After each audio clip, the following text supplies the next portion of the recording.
नमस्कार मंडळी, ऐका हो ऐका मराठी पॉडकास्टमध्ये मी केतकी तुम्हा सर्वांचे पुन्हा एकदा सहर्ष स्वागत करते. मागील भागात आपण 9 ज्योतिर्लिंग म्हणजे वाराणसीच्या काशी विश्वनाथाविषयी माहिती जाणून घेतली.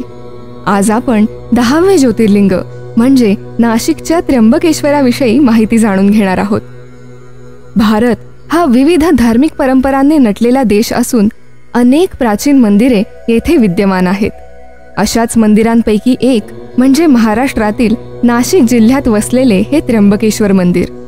गंगा नदीचे उगमस्थान, 12 ज्योतिर्लिंगांपैकी एक आणि कुंभमेळ्याचे प्रमुख केंद्र म्हणून हे मंदिर प्रसिद्ध आहे.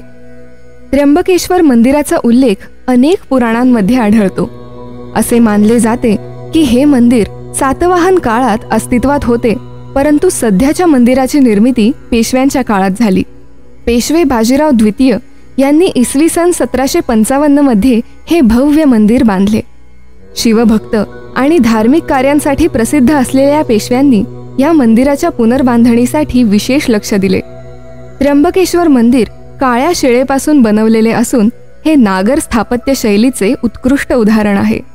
मंदिराच्या गाभाऱ्यात त्र्यंबक रूपातील शिवलिंग आहे, जे विशेषतः 3 लिंगात्मक स्वरूपात म्हणजे ब्रह्मा, विष्णू आणि महेश स्वरूपात प्रकट झाले आहे.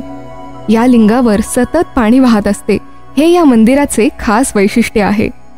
मंदिराच्या भिंतींवर अप्रतिम शिल्पकाम आहे, ज्यात हिंदू पुराणातील कथा कोरलेल्या आहेत. मंदिराचे गोपूर आणि सभामंडप अतिशय भव्य असून त्यावर उत्कृष्ट नक्षीकाम केलेले आहे. इतर ज्योतिर्लिंग देवस्थानांप्रमाणे नाशिकच्या त्र्यंबकेश्वराशी संबंधित एक अतिशय रोचक आख्यायिका प्रचलित आहे.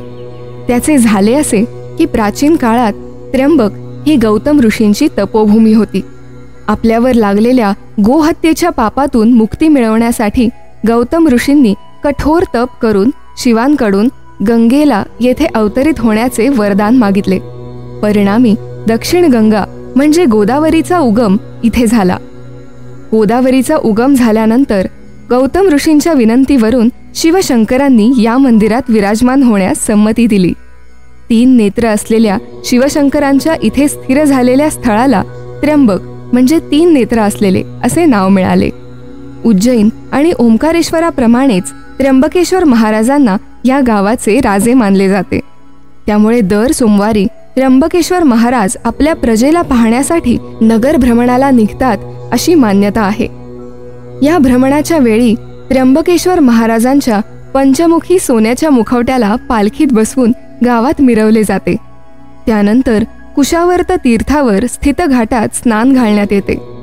त्यानंतर मुखवटा पुन्हा मंदिरात आणून त्याला हिरेजडित सुवर्ण मुकुट घालण्यात येतो. हा संपूर्ण सोहळा त्र्यंबकेश्वर महाराजांच्या राज्याभिषेकासारखा अनुभव देतो. ही यात्रा पाहणे म्हणजे एक अद्भुत आणि अलौकिक अनुभव असतो. महाशिवरात्री आणि श्रावणातील सोमवाराच्या दिवशी त्र्यंबकेश्वर मंदिरात भाविकांची प्रचंड गर्दी असते. भक्त पहाटे स्नान करून आपल्या आराध्याचे दर्शन घेतात. येथे कालसर्प योग आणि नारायण नागवली यांसारख्या विशेष पूजा अर्चना केल्या जातात. त्यामुळे इथे वर्षभर भाविकांची वर्दळ असते. तर मंडळी, आजच्या पुरतं एवढंच. पुढील भागात आपण 11वे ज्योतिर्लिंग म्हणजे केदारनाथ विषयी माहिती जाणून घेणार आहोत. आम्हाला आशा आहे की तुम्हाला आमचा हा पॉडकास्ट अवश्य आवडला असेल. आवडला असल्यास लाईक व शेअर करायला विसरू नका व खाली दिलेल्या कमेंट बॉक्समध्ये आपले विचार व मत मांडण्यास अजिबात संकोच करू नका.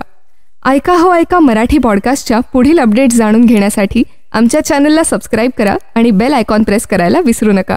आपण भेटूया पुढच्या भागात. धन्यवाद. हर हर महादेव.